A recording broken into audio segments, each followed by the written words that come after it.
A continuación presentará nuestra compañera Mariana Amieva, doctora en Historia, se dedica a estudios sobre cine en Uruguay, integra el grupo de estudios audiovisuales Gesta, es docente adjunta en el Departamento de Ciencias Sociales y Humanas de la FIC, Universidad de la República, e investigadora del Sistema Nacional de Investigadores ANI.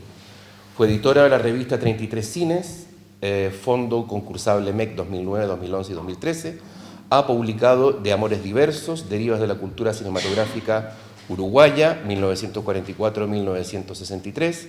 Coeditado el libro La Crítica Uruguaya ante el Cine Nacional, 1920-2001. Y participado de libros colectivos sobre cine y en revistas académicas. Adelante, María.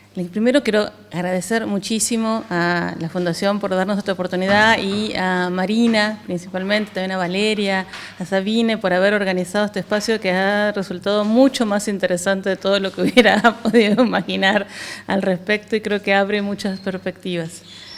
Vengo a presentar hoy acá un trabajo que tiene como objeto de estudio, mi primer objeto de estudio, y acá lo veo Ignacio, y la primera vez que presenté este trabajo, no compartíamos mesas, pero estabas en el público. Sí, hace 50.000 años que vengo hablando de lo mismo, pero el público se repite y trataré de no ser muy reiterativa. Voy a presentarles brevemente una entidad uruguaya que surge en el año 44, que se llama, bueno, es el Departamento de Cinearte del SODRE, el Servicio Oficial de Difusión Radioeléctrica, que fue una entidad pequeña para ahí en envergadura, pero fue realmente muy significativa, que surgió con ese proyecto de documentar y estudiar el nacimiento, progreso y evolución del arte cinematográfico, que está imitando un poco el modelo de otros proyectos que habían tenido en Argentina, principalmente Peña Rodríguez, y que logró tener cierta trascendencia a partir de la organización de un Festival Internacional de Cine Documental y Experimental que realizó entre el año 54 hasta el 71, y con ediciones al principio, las primeras fueron las más significativas de todas, y tenía cierta expectativa de ser un espacio trascendente. En las propias memorias, en el año 79, en plena dictadura, hacen una mirada retrospectiva diciendo que son el líder de la actividad cinematográfica cultural del continente, ¿sí? Con esas pretensiones y envergaduras se pensaba el SODRE a sí mismo.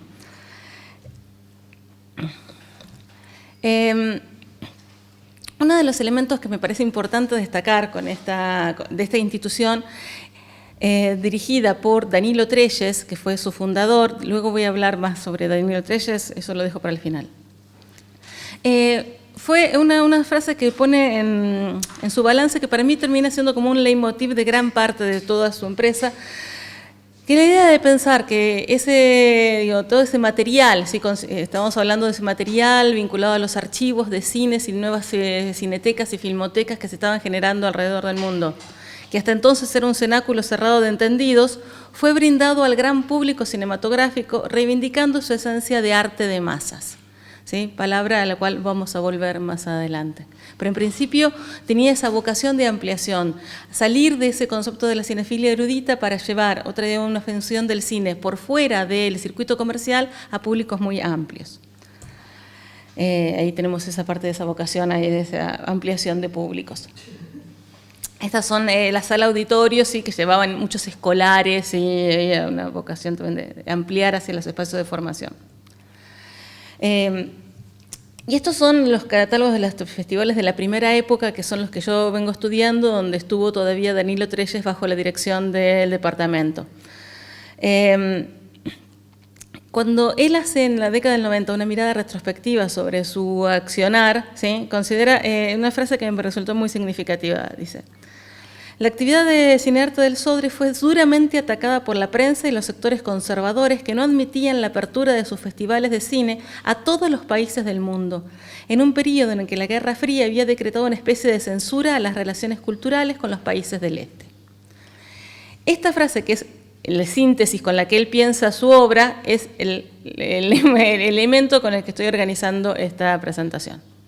La importancia que tuvo esta entidad para abrirse a todos los países del mundo, es decir, a los países del bloque socialista, que eran los que estaban por fuera de esos espacios.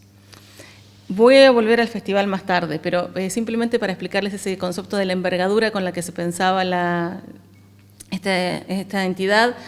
En el Festival del Sodre, estos eran la cantidad de films presentados y la cantidad de delegaciones presentadas. Vieron que son muchos países participando de un festival en Montevideo en la década de los 50 y 60. Este es un festival que podríamos llamar de carácter diplomático, como plantea Varigne de Waal. Y en este caso es literalmente diplomático porque esta cantidad de delegaciones surge porque hacen invitaciones formales a cada uno de los países vía correspondencia diplomática y reciben toda esa información también vía valija diplomática, se organiza desde ese lugar. Pero estamos viendo que es un festival que logra tener, para Uruguay en especial, mucha importancia. Pero ahora no voy a hablar del festival, sino de otro evento lateral que me pasó a resultar muy significativo, que realizó el Sodre, que es un elemento que no ha sido muy estudiado. Los festivales sí fueron muy estudiados, ahora voy a volver sobre el festival, pero este evento no. En el año 1954, Montevideo fue sede de la 8ª conferencia de la UNESCO, que se realizó entre noviembre y diciembre del 54. Fue un evento, fue muy significativo, y en el marco de ese evento, Cinearte del Sodre organiza un festival de cine etnográfico, lo vemos ahí, de etnografía y arte, internacional de arte y etnografía, perdón, que tuvo una programación muy amplia durante ese periodo y que fue inaugurado con el preestreno internacional de la película de Castellani, Romeo y Julieta.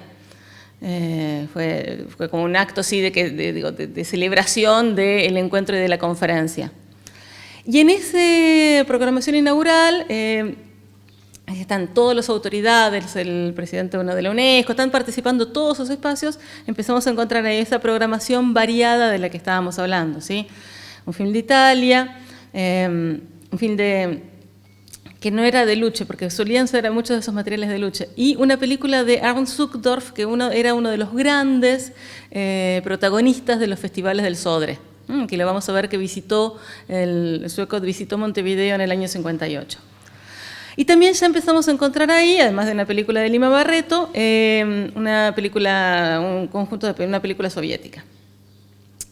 Pero eso no es más interesante, sino el clima en el que está pensado este espacio. Lo que yo hice fue una recopilación de estos materiales en la prensa uruguaya, principalmente de derecha. En ese momento hubo una huelga de los gráficos y el semanario Marcha no salió. Cuando sale más tarde es una mirada muy crítica de todo este circo que había sido las conferencias de la UNESCO. Pero estos prensos más vinculados a ciertas derechas más conservadoras o liberales del Partido Nacional y Colorado hice toda una investigación en esa prensa y ahí encuentro algunos elementos que pasan a ser para mí significativos, ¿sí? Porque de entrada encuentro acá una frase que me explica que sí, que este festival lo organizó literalmente Trelles, que no fue algo que estaba por arriba del Sodre, y que ya venía formando parte de un proyecto más amplio que Trelles empieza a tener. La idea de decir que estos actos van a servir para crear un ambiente propicio para el establecimiento de un futuro de un gran centro documental de cine sobre arte y etnografía para los países de América Latina. Es decir, que arma este proyecto ya con una vocación de ampliación. Pero lo interesante también es pensar este año del Festival de la UNESCO. ¿Dónde estaba, qué pasaba en este encuentro de la conferencia de la UNESCO que se caracterizó por ser el primer SPA de momento, en donde se inserta la Unión Soviética. La Unión Soviética no participaba de la UNESCO hasta el 54, post muerte de Stalin, acepta, y hasta ese momento había una sensación, Claude Morel plantea cierta línea bastante manifiesta que planteaba la UNESCO, no solo en relación a los países occidentales y jugando un rol dentro de la Guerra Fría, sino también con mucha incidencia de la Iglesia Católica, o de la Iglesia en general en algún punto, más afiliados a ciertos sectores de derecha, donde los representantes no eran los países, sino los expertos culturales de cada una de esas naciones que participaban. Y tenía un sesgo muy particular, por lo cual yo había estudiado esto cuando estaba planteando el vínculo entre las cinetecas latinoamericanas y la FIAF, la Federación de Archivos de Films. Había una controversia muy fuerte entre la FIAF y la UNESCO, que no quería que la parte de archivos tuviera control o tuviera la UNESCO intervención, en parte por esta sospecha de parcialidad manifiesta. Es justo en el 54, en la conferencia de Montevideo, donde esto se revierte. Entra la Unión Soviética y gran parte de las controversias de este año estuvieron en la inclusión de ver si podían aceptar o no a Bulgaria y a Rumania, que en principio parece que sí, después lo que termina patean el conflicto para más adelante. Pero en toda esta prensa, yo acá les traje algunos ejemplos, pero son muchísimos, ¿sí? Lo que aparecen en los diarios es esta sospecha de qué está pasando con la llegada de estos cucos rojos que están generando mucha sospecha. Por ejemplo, esa figura del pacifismo con el que habla, ¿sí?, la Unión Soviética, qué pasa, cuidado con dejarle, ¿sí?, mucha participación a estos países despóticos en relación a la cultura, era una de las preocupaciones centrales. En este clima donde la Guerra Fría estaba muy instalada y muchas de las controversias de la conferencia estaban en relación a eso, por ejemplo, la inclusión o no la inclusión de China dentro de este armado. Y un detalle sí muy interesante, también había un conflicto con la delegación argentina vinculada al peronismo, que por otro lado Argentina votó todo igual que la Unión Soviética, una especie de alianza de acuerdos ahí en esos espacios. Y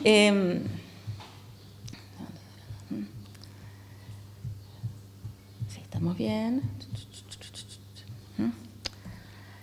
En medio de ese espacio me parece interesante pensar cómo armó Trelles este festival, ¿sí? Este es un festival que tenía, ¿se acuerdan que les dije que a esta gente les gusta la cosa de la ampliación de públicos? Y dejan mucha constancia de eso, ¿sí? Entonces se explican, hicieron en relación al festival de cine 167 funciones, se mostraron 197 películas y había muchísimo público, 250.000 espectadores, para plantear que no fue algo reducido. Acá tratamos de llevar a masas.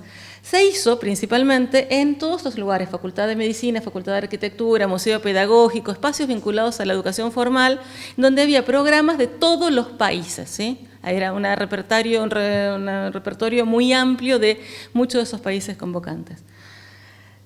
No conté eso, la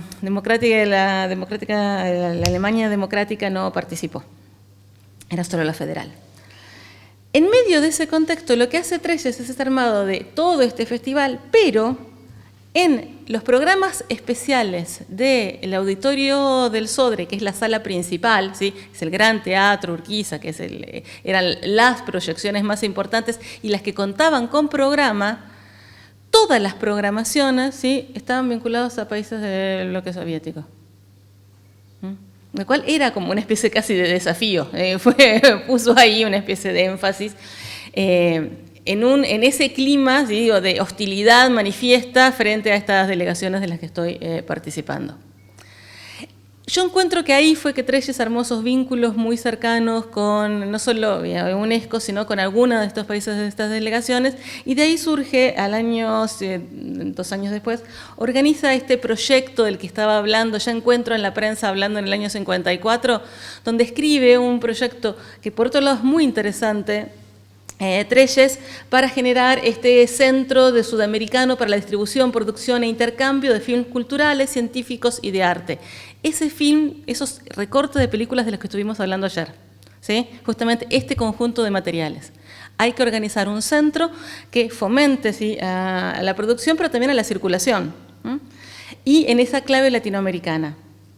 Su única vinculación ocurre en el terreno industrial, donde la producción no es muy a menudo la más adecuada para su elevación intelectual y suele ser en cambio contraria a la realidad.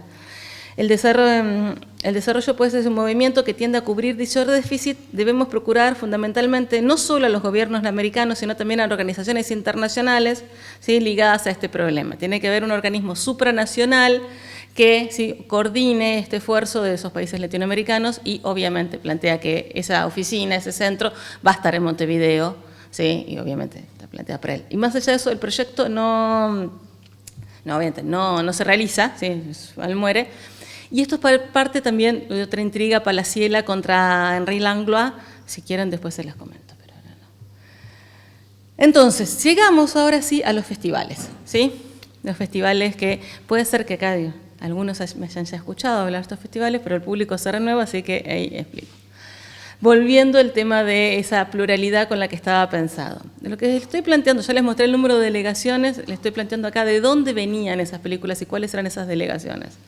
Y lo que llama la atención en los primeros años justamente es la importancia que habían tenido ¿sí? los países de Europa del Este.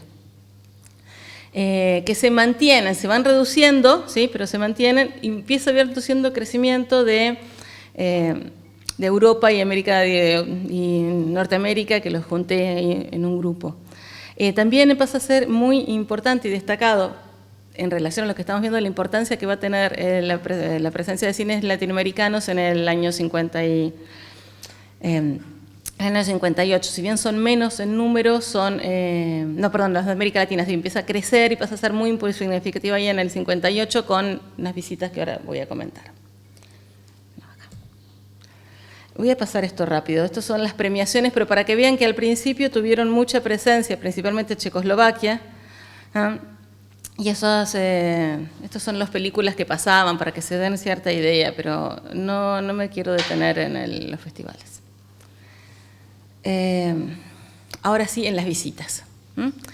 El Festival del 58 es del que quiero hablar ahora, sí, es el que se quiebre 54-58, fue muy importante por las visitas que tuvo y porque se realizó allí en ese año un congreso sudamericano, latinoamericano de cineastas independientes, que fue un hito ¿sí? dentro de los congresos vinculados a nucleando a realizadores latinoamericanos. Pero también fue muy importante por la celebrada visita de John Grierson, que estuvo de gira internacional. Es un trabajo muy documentado por Mariana Metzman y María Luisa Ortega, que hicieron todo ese recorrido, pero también por la menos destacada figura de Ernst Zuckdorf, que lo adoraban en Sudamérica y llegó y tuvo una mala onda terrible, se fue antes, son pases de comedias muy interesantes.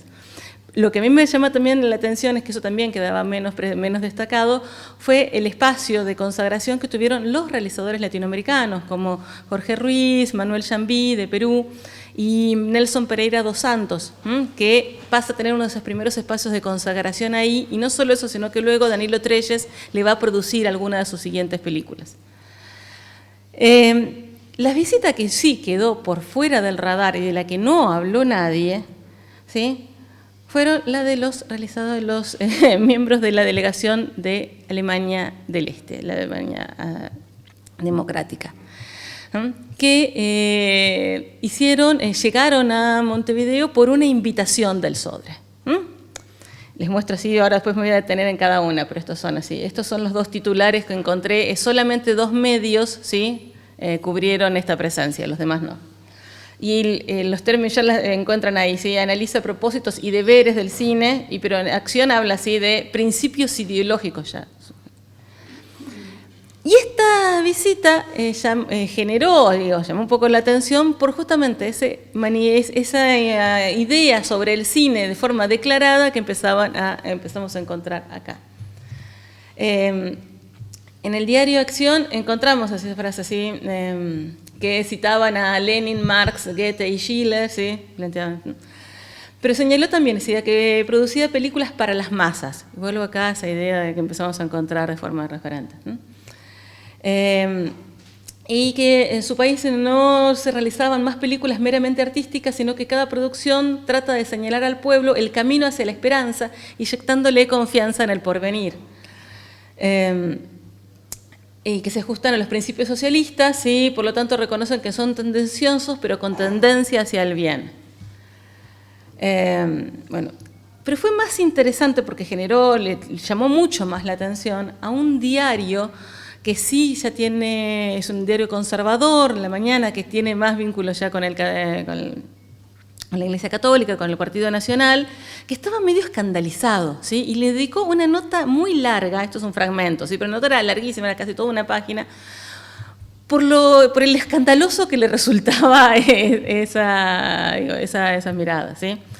Que en ese temas polémicos, ¿sí? Donde dice que el cine es un arte para las masas, también es un cine tendencioso, pero también hacen una larga trayectoria acerca de quién es Gass, ¿sí?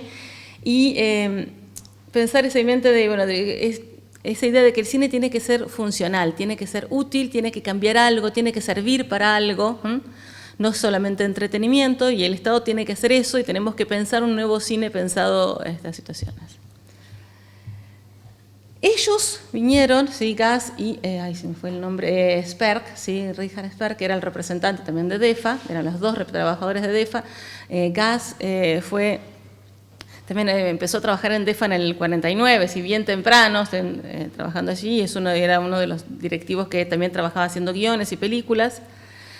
Fueron a Montevideo a presentar, no solo a dar estas conferencias, sino a presentar 2 películas.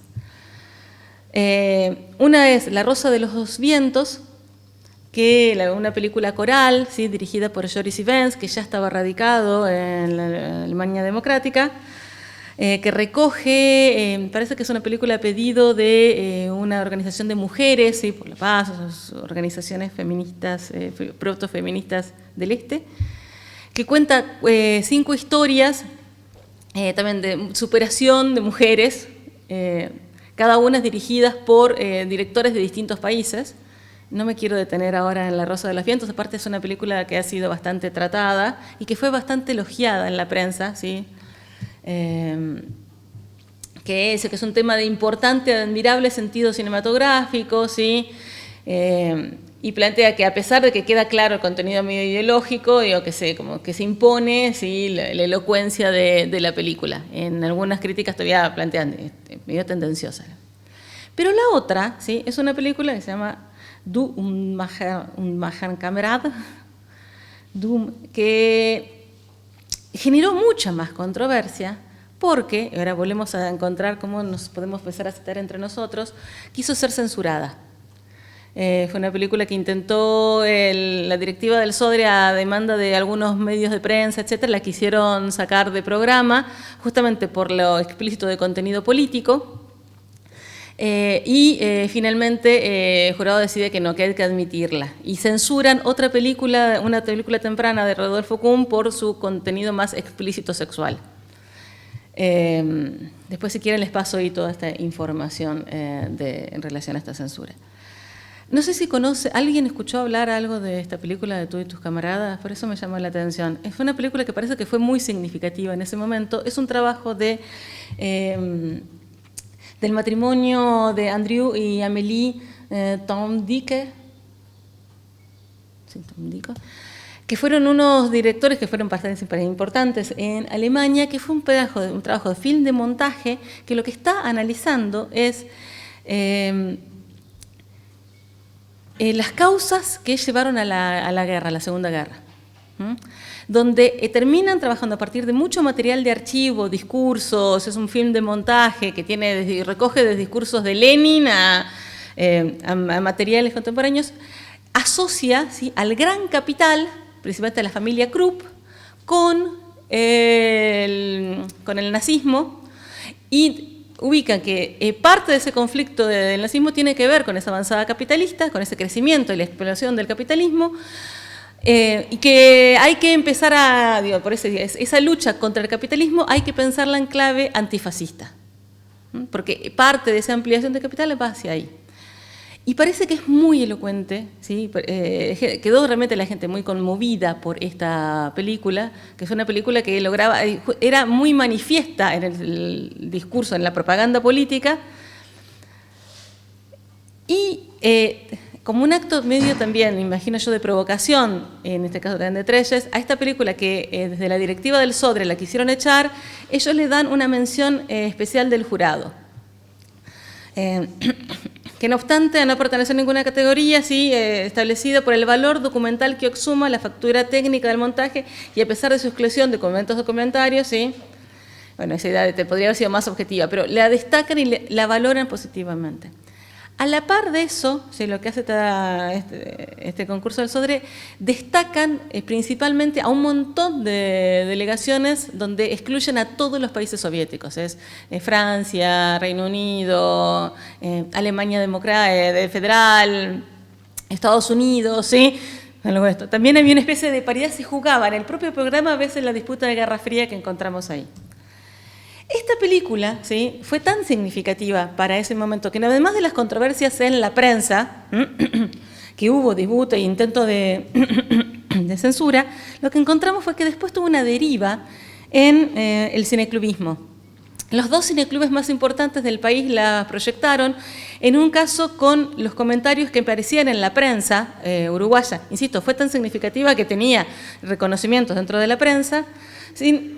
Y también en otro caso, esto era Cineclub del Uruguay, Cine Universitario recoge información de la prensa mundial sobre esta película, había todo un trabajo de información ahí de archivo, por lo significativo que había resultado. Fue una película que disparaba debates dentro de la proyección. Pero además de eso, lo que yo encuentro acá, que me parece que es interesante, que se empieza a jugar acá, es una especie de desplazamiento, en donde ese conflicto que encontramos de Guerra Fría entre clave este-oeste, este conjunto de obras, ¿sí?, y este posicionamiento político que también es diplomático, que llega desde organizaciones, llega de países, etcétera, empiezan a generar un corrimiento, quieren generar un corrimiento de ese eje para pensar otra vez en la clave fascismo-antifascismo, en ese eje capitalismo-comunismo. Y empezamos a encontrar en esas programaciones de todo ese universo cineclubista un conjunto importante de obras de países del este, ¿sí?, pero también vuelven a traer, ¿sí?, a pantalla, esto pasó en los meses siguientes, había una cosa muy fermental, un conjunto de obras polacas que hacen lo mismo. También se plantean lo mismo. Y eso me pareció muy interesante. Volver a pensar, no solo, hacen lo mismo en el sentido de volver a traer la discusión, ¿sí?, eje antinazismo, esa denuncia de esa Alemania, con uno de los elementos que participaba como el leitmotiv de la película del matrimonio Torndique, que es la preocupación de que la avanzada capitalista pueda, ¿sí?, generar una nueva avanzada nazifascista y justamente esa lucha por la paz, y nosotros tenemos que estar, ¿sí?, trabajando por la paz en relación a eso. Frente a esta, ¿sí?, presencia importante que encontramos acá de estos países, etcétera, me detuve a buscar en la documentación ahora el otro eje de nuestro seminario, que era qué estaba pasando con Alemania. Con España. Y lo que encontré es que estaba pasando muy poco con España. En los catálogos enteros del SODRE, España participaba principalmente con películas de Nodo o del Ministerio de Información y Turismo. Y lo que nos encontramos son este tipo de films bastante anodinos sobre los jardines, Camino de la Jota, estos elementos que dijimos también de turismo, información cultural, que por otro lado no se distancian mucho de los tipos de películas que presentaba la Unión Soviética, que también eran un poquito por el estilo, ¿sí?, de loas a ciertos avances técnicos. Pero lo que encontré es que la presencia española no estaba tanto en estas producciones, que no destacaban en nada. De hecho, cuando la prensa los reseña, dice qué aburrimiento, no pasa nada con esto. Sino de la presencia de otras figuras, como por ejemplo la de Carlos Velo, exiliado español en México, que, por ejemplo, con su film Torero, logró ser muy importante. Fue una película que realmente logró generar mucha atracción, y es una película que también después circuló mucho por el ambiente cineclubista, y también fue una película muy celebrada. Pero no solo eso, sino por, otra vez, esa palabra que aparece constantemente en todos estos documentos, que es la figura del cine como arte de masas. Que, yo tengo la hipótesis, que es uno de los elementos que vengo trabajando en otras presentaciones, etcétera, pero que deriva también de la influencia muy importante que tuvo en el Río de la Plata Manuel Villega López, esta figura que también estudia Emeterio, que pasa a ser acá muy significativa, que la encuentro mucho principalmente en el ideario o la concepción del cine que conforma este personaje, que es nuestro protagonista, que se llama Danilo Trelles. Este personaje, y ahora hago una breve mención, era un miembro del Partido Comunista uruguayo. No queda muy claro cómo es que llega a dirigir el Departamento de Cinearte del Sodre, pero además de ese vínculo con la crítica de cine, etcétera, él era empleado de las aerolíneas escandinavas, las SAS, durante todo ese tiempo, y de las delegaciones, y se la pasaba viajando a Europa de un lado para el otro. Y no solo toma estos contactos, consigue estas cosas, llevar todo este grupo de gente y estos elementos que estamos hablando, sino que la década, a partir del 63, vive en Checoslovaquia, ¿sí? En Checoslovaquia tiene una agenda de gente, trabaja desde la SAS, ¿sí? Como un agente cultural muy importante. Ahí toma un vínculo amistoso muy importante con Salvador Allende. Danilo Trelles es el que arma el Museo de la Solidaridad, es el que surge la idea del Museo de la Solidaridad. Y todos estos contactos vinculados con los países del este, vínculos, etcétera, empezaron a generar muchas sospechas en nosotros que estamos estudiando su obra, con la posibilidad, me doy un segundito de esto rápido, después lo sigo en las preguntas, de que fuera un agente de inteligencia de algún lugar. En esos momentos, cuando estábamos estudiando esto, hace unos 10 años, etcétera, se abrieron los archivos de inteligencia del servicio checo, del STB, y en esas investigaciones saltó que el importantísimo intelectual y dirigente del Partido Socialista Uruguayo, Vivian Trías, era un agente de STB. Con esas sospechas yo me tomo en contacto con Michal Surak, que es un investigador checo que está trabajando con el tema de con los archivos con América Latina y las relaciones con Checoslovaquia. Y él estaba, dije, sí, Trelles está en los archivos, pero ¿qué pasa? No está en los archivos porque es un agente del STB. Estuvo investigado durante todo este periodo que estuvo viviendo en Praga, porque tenían sospechas de que fuera en realidad un agente del servicio uruguayo derecha o inclusive agente de la CIA. Si hay algo que yo no creo son los agentes en los archivos de inteligencia, ¿no? Y para mí es imposible que sea un agente de la CIA. Pero sí, estos elementos diplomáticos de los que estamos hablando tienen ese sentido también de hasta agentes diplomáticos vinculados a servicios, y cumple un rol de servicio de agente de alguien, está trabajando para alguien.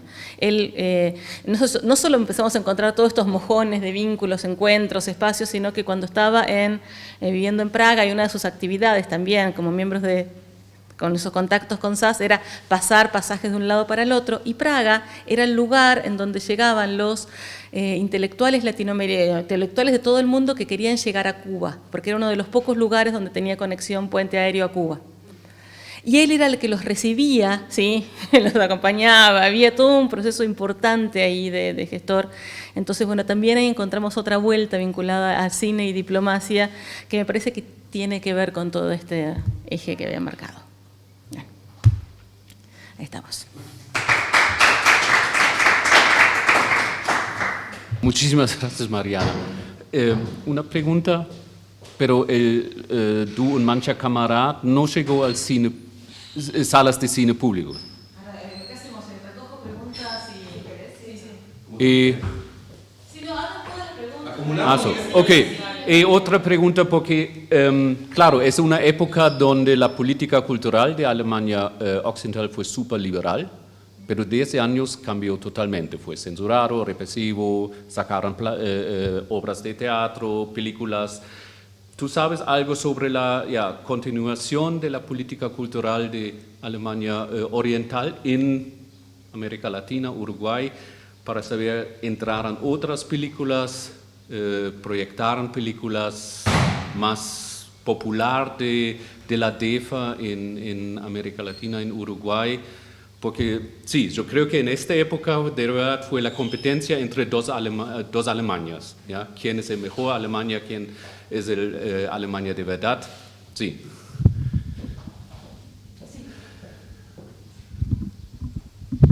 Gracias, Mariana.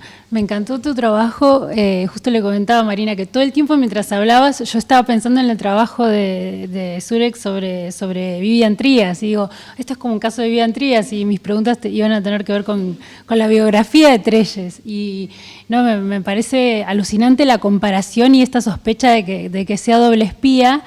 Y bueno, y que probablemente lo fuera, ¿no? Porque hay muchos casos de espionaje. No sé si conoces el trabajo también de Víctor Lafuente. Él también trabaja con los archivos de la Stasi, ¿no?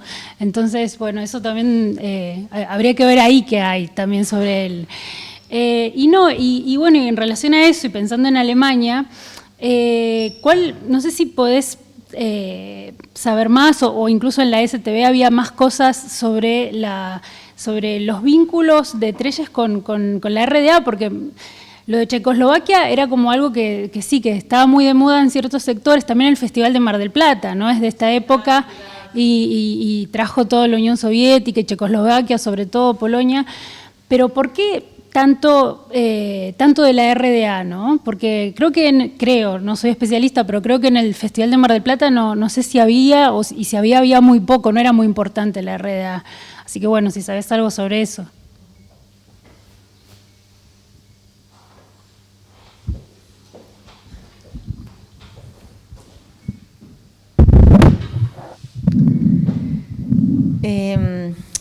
Tú y tus camaradas no tuvo estreno comercial, en parte también por la controversia, por los intentos de censura. El diario El Día, que es el diario del Partido Colorado, bueno, emprendió muy en contra de la película, pero por otro lado también a ver quién era el distribuidor que la llevaba, ¿sí? ¿Quién le compraba?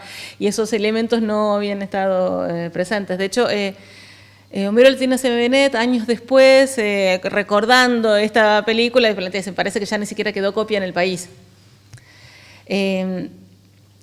Creo que fue un proyecto, películas alemanas de BFDEFA hubo siempre, pero el 58 fue que tuvo este elemento significativo, no fue antes ni después. Las películas también hubo algunas películas destacadas de Alemania Federal, pero también en estos sectores de films culturales, de lo que estamos hablando, sin ningún tipo de este sesgo como el que encontramos acá. Pero esta película no solo no tuvo después pasaje de sala comercial, sino que después encontramos pocas películas de Alemania del Este en carteleras. Pero igual eso es un elemento que hay que ponerse a investigar de forma más precisa y es bastante accesible poder hacer todo ese mapeo. Como estaba concentrada en el Sodre, no hice este relevamiento hacia afuera. Por eso digo, fue un año especial donde Alemania logra tener cierta trascendencia, porque en otros festivales la presencia más fuerte se la va a llevar Checoslovaquia, principalmente con la figura de Jiří Trinka y las películas de animación ¿sí? Que va a ser de hecho viaja Trinka en otro momento para Montevideo, también llevado por el Sodre, pero era por otro tipo de elementos. Acá es muy claro ese mensaje vinculado a esa figura de pensar cuál es la función del cine. Esto es inédito, empieza acá y termina acá. No solo empieza acá y termina acá, sino que después no es recogido, ni por los relatos, ni por las memorias, ni cuando todos esos momentos de pensar, el tema no está. Sin embargo, más allá de que no es que solamente es la visita, fue una visita que generó mucha controversia y disparó muchas cosas en el medio. A mí lo que me llamó la atención era cómo valorar la importancia cuando estaba ajena a los relatos posteriores. Después de eso no va a tener demasiada presencia el cine de BFDEFA. Pero tampoco tiene tanta presencia el cine alemán, porque pasa lo que sucede con muchos de estos lugares que gran parte de ese circuito, de esa distribución importante, se la va a llevar no solo el cine de Hollywood, sino también en algún punto el cine francés, el cine francés, que para el momento estaba empezando a tener mucho auge. También algo del cine inglés, bueno, y empiezan a tener presencias destacadas y notorias también en estos circuitos, por ejemplo, el cine de Berlanga y Bardem, que es el cine español que sí tiene llegada, pero no entra por el espacio de este festival por los motivos. En relación a eso, bueno, yo vengo intercambiando con Mijal, que estuvo en Montevideo el año pasado, y estuvimos hablando mucho de qué pudo haber pasado, hicimos un seminario para pensar qué estaba pasando en relación a esto. No, yo no lo encuentro vínculo directo no sé, yo no imagino que tenga un vínculo directo con DEFA, pero yo creo que DEFA, bueno, Carl Gass se debe haber contactado vía otros mensajes para venir, fue una propuesta más de DEFA que de Trelles, sabiendo la accesibilidad, que era un festival que era accesible, era permeable para que pudieran entrar con estos materiales. Sí me parece que puede haber tenido más vínculos con Cuba, por ejemplo. Sí, estamos hablando de cosas que es muy difícil ahora encontrar eso. No queda claro eso, pero sí esta es muy obvia ese lugar que cumplía, ¿sí? Entregando pasajes a distintos figuras políticas y culturales de la izquierda latinoamericana. Lleva una especie de correa, lleva y tal. Él los iba a buscar al aeropuerto, ¿sí? Parece que los acompañaba, no sé si no les daba fondos. Tenía ese espacio. Pero también fue un gran propulsor de eventos culturales de Europa del Este y después más adelante va a ser de China. Por eso, antes de que se corte el pacto sino-soviético. Sí que está trabajando por ahí, pero esta persona parece Selig. Está en todos lados. Estuvo en la primavera de Praga, estuvo en el golpe de Allende en Chile. Estaba perdón, esto es una de las cosas que quería terminar con el tema de España. Luego viene a vivir a España. Él trabaja mucho para la UNESCO, él tiene contactos con el hijo de Rossellini, Franco Rossellini, trabajando proyectos para la UNESCO, pensando para la idea de la televisión. Luego viene a vivir a España y escribe proyectos para televisión en España y para críticas de diarios. Cuando muere en Uruguay, bueno, muere en Uruguay, pero para ese momento estaba viviendo en la casa de Pepe Sacristán. Digo, ¿por qué? Sí, es un personaje que es increíble, pero no queda claro, digamos, en ese espacio de lo que estaba haciendo. Pero sí era un sector claramente, digamos, vinculado a la diplomacia, cine. Sí, pero a ese falta ahora.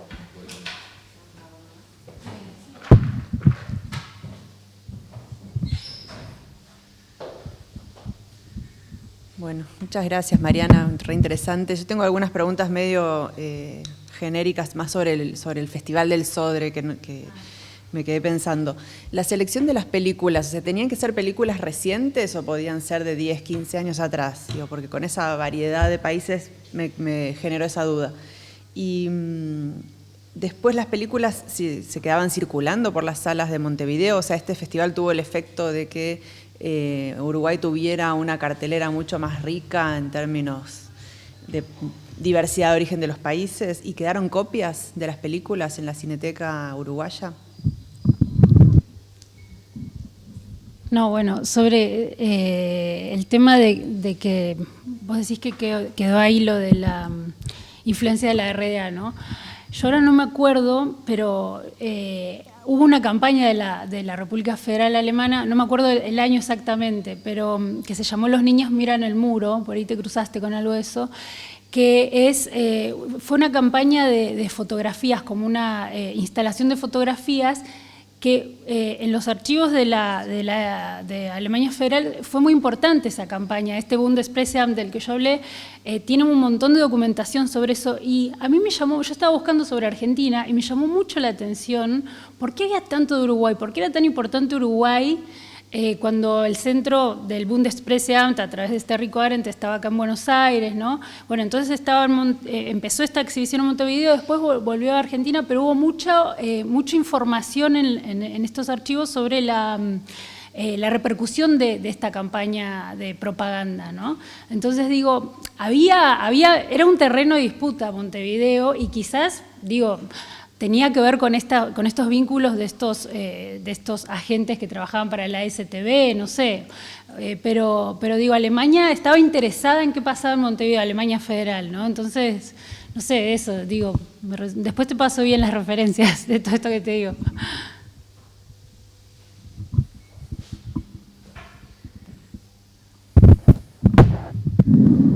Sobre el Sodre, es importante esto que comentás porque el público se renueva. Yo ya hablé tanto sobre el tema que a veces decían, ya Ignacio ya esto lo escuchó, pero bueno.